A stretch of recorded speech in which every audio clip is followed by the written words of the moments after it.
Mitauro kaganina ang usa ka bus danapit sa kilid na purok 7 upper puerto ning atong dakbayan sa usa ka highway da sa usa ka kanal ni ng mga alaunang bandang sa hapon na kung asa gikabutyag usab sa pagka-ospital sa 30 ka mga pasahero ni ini ug gikabutyag pagkamatay sa usa ka driver sa maong bus.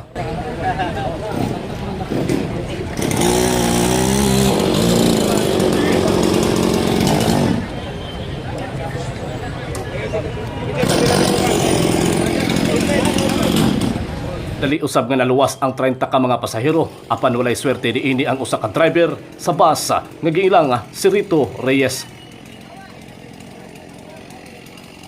So guys, inasad nga bus ang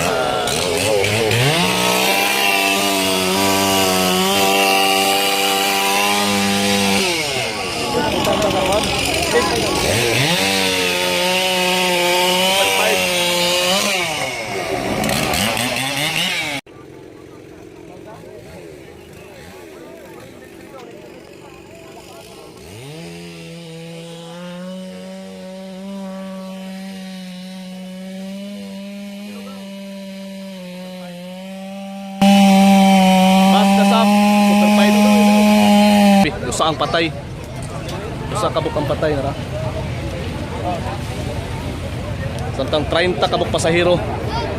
30 ka pasahero karon ang gidala sa ospital. Matod sa mga pulis, kalit lang nga na-outbalance ang bus ug adunay bilikay sa katabo nga truck. Hinungdan na padulong kini sa to ug nabugsok. Naay na sad nga bus na nahulog. Lapit sa upper puerto ni.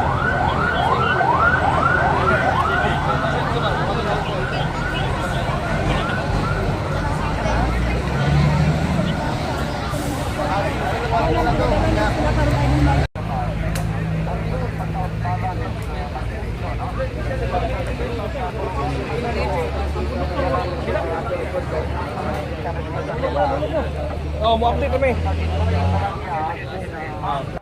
Andam usab nga motubag sa responsibilidad ang bus sa yutong company sa mga 30 ka pasaherong na ospital, lakip usab sa driver nga namatay.